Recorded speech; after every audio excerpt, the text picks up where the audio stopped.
You are not even family. It's enough for the wife to stay over there. My mother-in-law and husband sneered at me. When I went to my in-laws' house, I was ordered to sleep in a basement with a temperature of 105 degrees Fahrenheit. With smirks on their faces, they went off to the air-conditioned living room. Enraged by their terrible treatment, I left the divorce papers and disappeared. Then, the next morning, there were 100 voicemails from my shocked husband. The revenge has only just begun. An epic tale of revenge was just beginning at that very moment. My name is Angela. 3 years ago, when I was 25, I married my husband Mark. I decided to be with him after hearing about his past, as he is 2 years older than me. I'm from a small village, and I used to be quite the troublemaker. But when I was a freshman in high school, my father passed away. That must have been so hard for you. As my husband confessed, lowering his gaze, I offered him comfort. I had also lost my parents at a young age, so my heart ached as if it were my own pain. Soon after that, I moved to the city with my mom. I had to support her, so I turned over a new leaf and transformed into a serious, handsome guy. Just kidding. Seeing him laugh shyly and puff out his chest, I thought I could have a happy life with an honest man like Mark. As expected, things went smoothly right after we got married. My husband was kind, and my mother-in-law warmly welcomed me, an orphan with no family ties. However, about a year and a half into the marriage, he started coming home late from work. Welcome back. It's already 1 a.m. Where have you been? Oh, just out. I'm going to take a bath. I would wait for Mark at the door late at night, turning on the entrance light to greet him.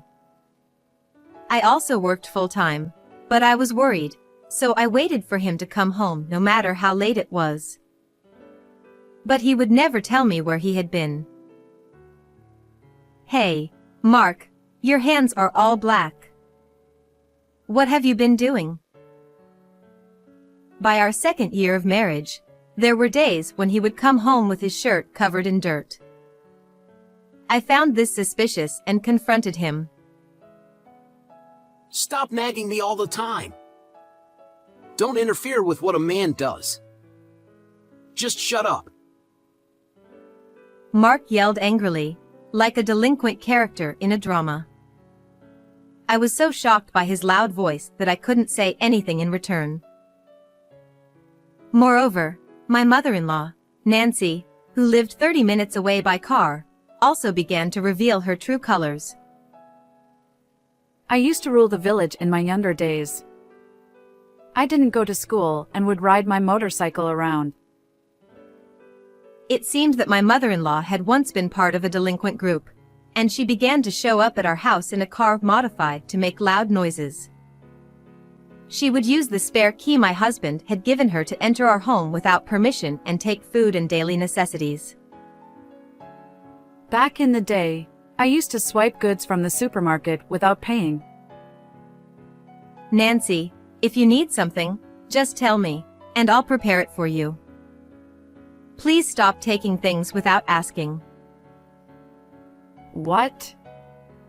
How dare a daughter-in-law speak so arrogantly? How cheeky. No matter how many times I warned her, Nancy refused to listen and, worse, would rage and wreck the room before leaving. I'm at my wit's end. No matter how clearly I speak, it's like talking to a wall. But I knew I couldn't let things continue like this. I realized that sooner or later, I would have to have a serious conversation.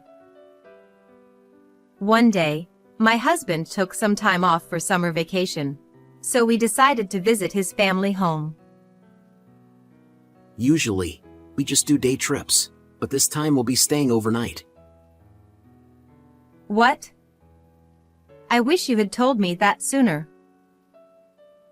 Hearing about the overnight stay at the last minute, I hurriedly prepared the day before our visit. But maybe this is a chance for us to have a proper family talk.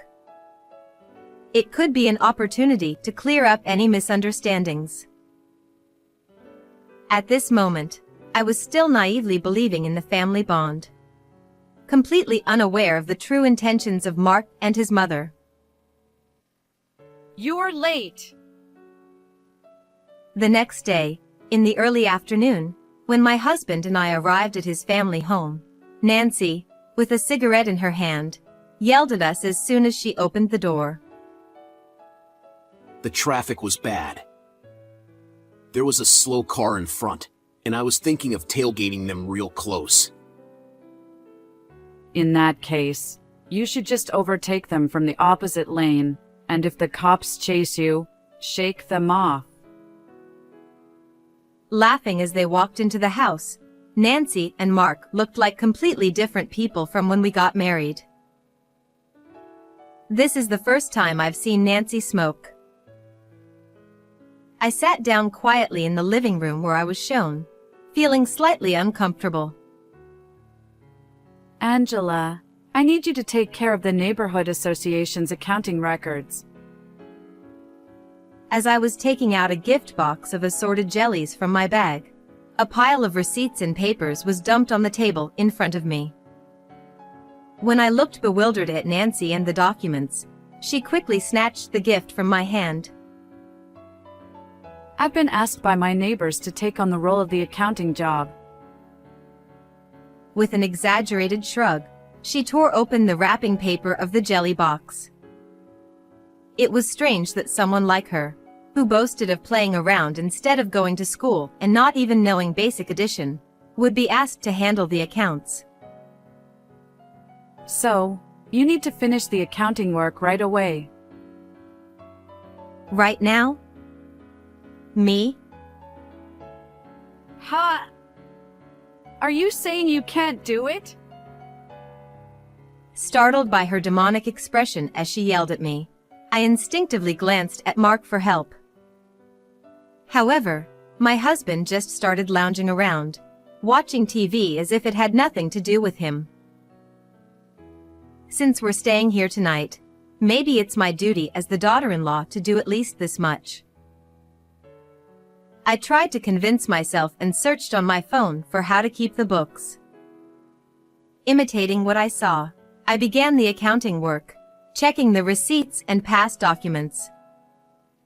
However, no matter how much I worked, the job never ended, and it quickly turned to evening.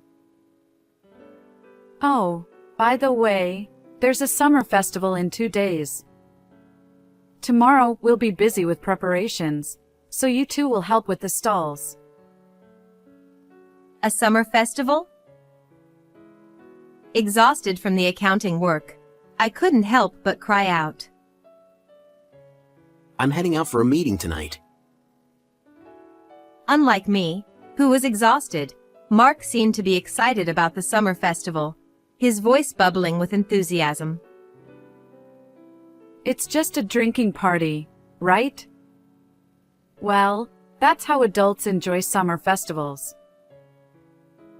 Nancy chuckled and finally took out the chilled jelly from the refrigerator and started eating it by herself. Then, my husband went out for his meeting, and Nancy said she was going out for dinner with friends. They both left the house by 6 p.m. After that, I was alone, calculating until late at night. They finally returned around 11 p.m., with Mark completely drunk and Nancy louder than usual. Tomorrow is the day before the festival. Time to sleep. Oh, Angela, you sleep in the basement. As soon as they came back, Mark and Nancy led me to a small, windowless basement. What is this place? It's so hot. As soon as I opened the door, a heavy, damp heat wafted out, and when I looked at the thermometer in the room, the temperature was 105 degrees Fahrenheit. There was only one moldy, old mattress inside. For the wife, this place is good enough. That's right. You're not even family. When I looked at the two of them in disbelief, they both snickered, saying, "You should be grateful we even prepared a mattress for an outsider. This can't be.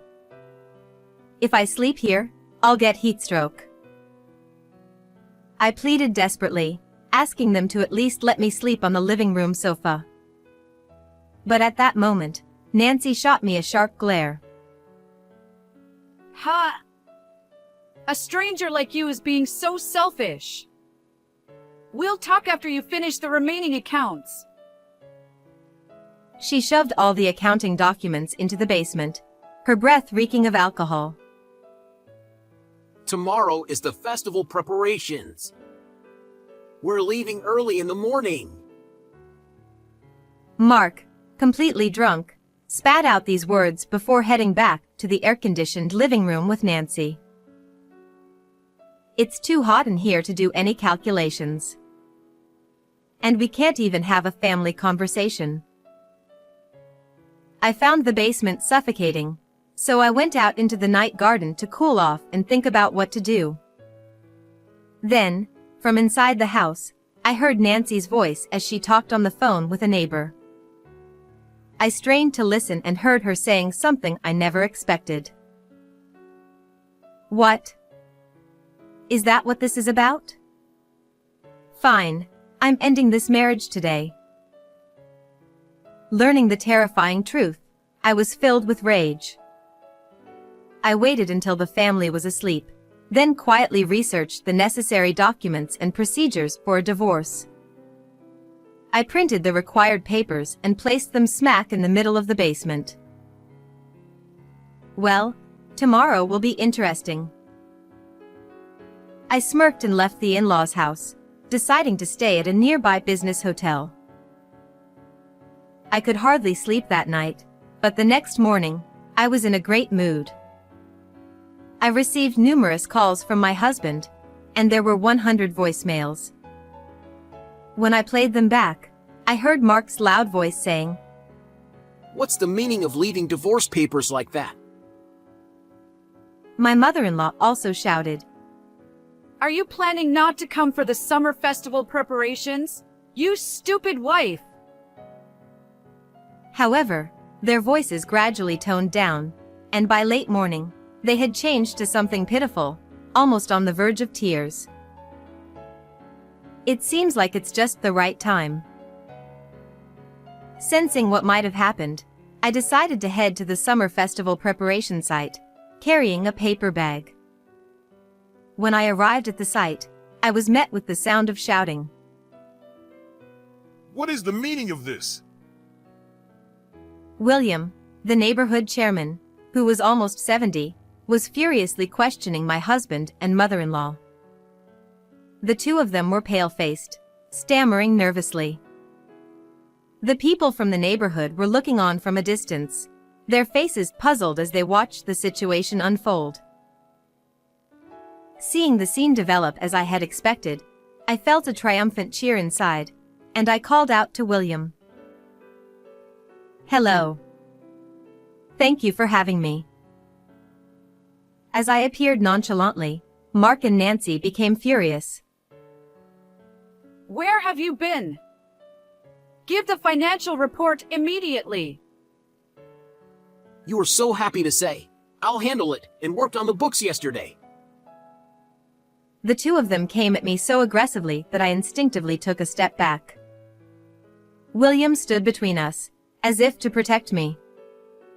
He held 3 sheets of paper in his hand. I delivered those complaint documents to William's house last night. I pointed to the documents in William's hand and raised my voice, so everyone around could hear. Mark and Nancy were startled by my sudden loud voice. Mark and Nancy have been embezzling the neighborhood association's budget. When I declared this loudly, The people in the neighborhood murmured, "What?" What are you talking about? You crazy girl! Have you gone mad from the heat or something? Panicked, my husband and mother-in-law turned red and lashed out at me. But I ignored them and explained to William and the people gathered for the summer festival preparations. Actually, while I was doing the accounting the day before, the budget set by the neighborhood association and the amount spent just didn't match up. The same was true for the summer festival. No matter how many times I recalculated, the numbers didn't add up at all. I mentioned to Nancy, maybe some receipts are missing? But Nancy yelled at me, Just make the numbers match up. and insisted I enter the books as if the entire budget had been used up. The more I thought about it, the more troubling ideas came to mind. In reality, they haven't used the entire budget. So what happens to the leftover money? No way. And that night, when I couldn't bear the heat in the basement and went out to the garden, I heard the sound of drunk Nancy yelling on the phone near the vent. She seemed to be talking on speakerphone, and I could clearly hear the person on the other end of the line. A neighbor, sounding apologetic, said, "I've always handled the accounting every year, so I did it again this year." Then, the next moment, my mother-in-law replied, Leave it to me. After all, I'm quick with numbers, and I was great at studying too. and then, in a hushed tone, she continued, Since there are fewer people in the neighborhood, it seems the summer festival budget has been cut in half. Even William seemed disappointed. She added, So, make sure not to mention anything about the budget, okay? She repeated this several times. I widened my eyes in shock. Because I knew the neighborhood budget hadn't changed by a single dollar from the previous year. At that moment, I was convinced that Mark and Nancy were planning to pocket the neighborhood funds. That's why I informed William last night about your embezzlement of the neighborhood funds with a letter and documents. I looked straight at my husband and mother-in-law in front of me. Oh, no! This girl is just mistaken. She probably made a calculation error. Yeah, you. You're such an idiot. With strained smiles, they shrugged at the neighbors, as if to say, "What a troublesome wife." No, there is more proof. When I took my smartphone out of my bag, Mark and Nancy looked at me with puzzled expressions. The sound is a bit low, so I'll play it through the speaker. I spoke to William standing next to me, borrowed a speaker nearby, and connected my phone. Then, the whole venue was filled with a loud recording of a conversation between Mark and Nancy. It turns out it's pretty easy to pocket the neighborhood funds.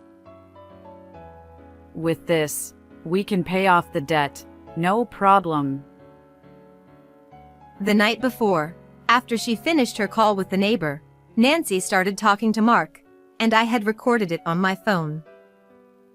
Upon hearing their plot being exposed, they both let out a small scream, and the recording cut off abruptly. You too.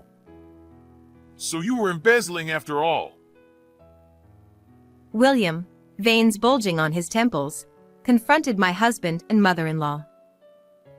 They realized it was impossible to continue covering up their theft. After a brief moment of silence, Nancy furrowed her brows deeply, putting on a troubled face. William, I'm so sorry. I was struggling to make ends meet, and I did something terrible. Nancy looked down meekly, like a pitiful heroine in a tragedy.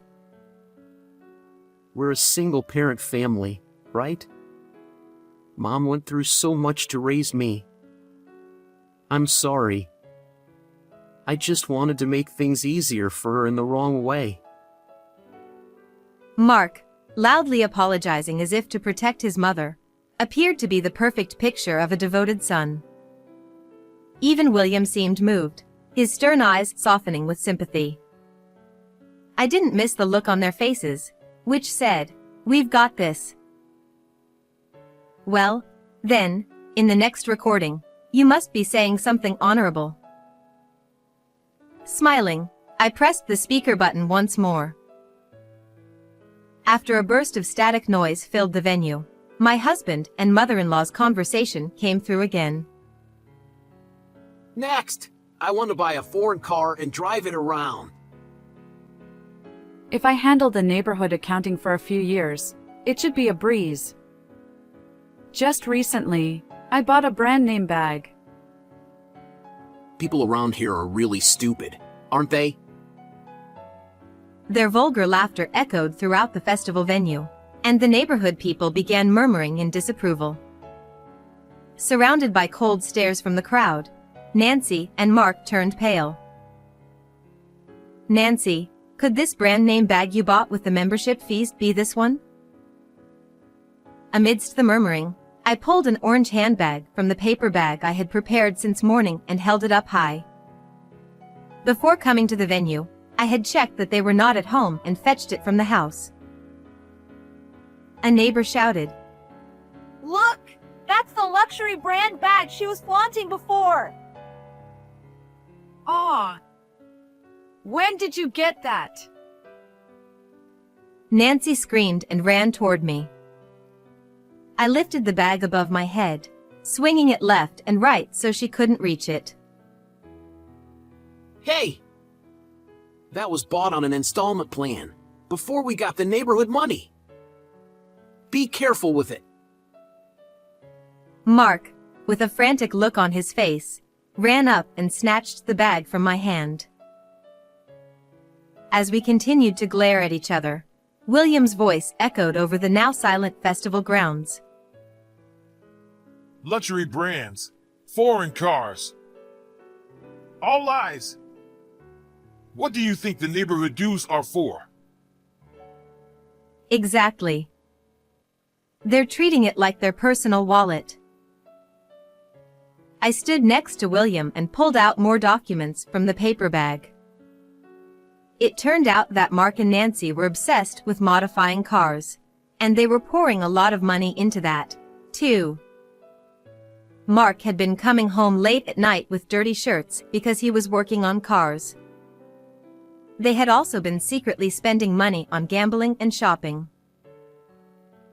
The most shocking discovery was that they had even dipped into the $20,000 savings account that we had built together. Mark had claimed to have become serious after his father's death, but he had never really stopped being a bad boy. You must have had a lot of fun racking up $80,000 in debt. I pulled out a promissory note from the paper bag and waved it in front of them. Before coming to the festival, I had found not just the bag but also the debt acknowledgement and receipts from the company handling the car modifications. Exposed for their debts, Mark and Nancy trembled, their lips quivering, their faces as pale as ghosts. To use the fees everyone paid for such things. Unforgivable. William scolded them, looking at the documents I had presented. By the way, Mark, you seem to be in a great mood at last night's drinking party. William suddenly brought up the party my husband had gone to, claiming it was a meeting. William was a local notable. He had shown up briefly at the party before leaving for other greetings and work elsewhere. Once William left, Mark apparently let his guard down, drank heavily, and bragged about his past misdeeds as if they were heroic exploits. Quite ridiculous for someone his age. I felt embarrassed, but my husband had done more than that. He had persistently hit on a young woman who had just turned 20, trying to get her to go out with him. Attendees around him had repeatedly tried to stop Mark, but he was too drunk to listen to any of them. No way I would do something like that while married. Oh, but you were flirting. You left early, so you didn't see anything. Mark pouted like a child, and William sighed in exasperation. You fool. The girl you were hitting on was my dear granddaughter. I heard everything straight from her. My husband's face drained of color at this unexpected turn of events. Seeing this, the neighbors around us chuckled and said, "That's why we tried to stop you." Well, even if she wasn't the chairman's granddaughter, it's still unacceptable. Looks like this marriage is definitely over. I left the divorce papers in the basement. Did you sign them properly? No. I haven't signed them yet. Come on, I was just drunk. We only took the neighborhood funds because we lost our heads for a moment. Yes, we just got carried away. Let's turn over a new leaf and start over. You're the only one I love. It's always been you. Nancy and Mark tried to get closer to me, pleading. But their words no longer meant anything to me. William, do you think I can get compensation for the matter with your granddaughter? I loudly asked the chairman, ignoring the two of them. I'll ask the lawyer we always work with, but if the man who flirted with my granddaughter is single, it might just be considered romance. William replied, scratching his chin. Hearing this, my husband quickly signed the divorce papers. As soon as Mark finished writing his name, I snatched the document and put it in my bag. Even if you're single now, you were married when you were harassing her, so it still counts. That's right. First, we'll have a proper trial for the embezzlement. William and I exchanged glances and grinned. Realizing he had been tricked, Mark glared at me and ground his teeth. If you had just kept quiet, none of this would have happened. Nancy stomped her feet angrily. That's naive thinking. Even if you tamper with the books, the neighborhood will conduct an audit at the end of the year. Such sloppy embezzlement was bound to be discovered. I replied with a sigh, and my mother-in-law and husband looked dumbfounded. I'm cutting ties with you both. I'll demand alimony for the divorce, and you'll pay for your embezzlement. I pointed directly at them, delivering the final blow. Surrounded by William and the neighbors, Mark and Nancy collapsed to their knees, crying out in despair. Just then, the police car I had called before arriving at the venue pulled up, and my slumped husband and mother-in-law were taken away. After that, I immediately submitted the divorce papers and cut all ties with the two of them. William filed a lawsuit over the embezzlement of the dues, and now the two of them are behind bars. Even when they are released, they'll be shunned by the neighbors, and it will be impossible for them to continue living in their current home. Moreover, they will have to pay $20,000 in divorce alimony, $10,000 for half of the embezzled savings, and $80,000 in debt for their extravagant lifestyle. They will likely face days filled with debt, without a home or money. By the way, regarding the summer festival, which had caused such a stir, the problem was discovered at noon the day before the festival, so everyone in the community hurriedly worked together. They managed to buy the prizes and food according to the original budget, and the festival turned out to be as lively as ever. Having exposed their wrongdoing, I found myself quite favored by William. You've got guts. How about running for city council? I'll support you. He's even suggested that I run for office. I might just make my debut in the political world. How did you enjoy this story? Don't forget to subscribe to the channel. See you in the next video.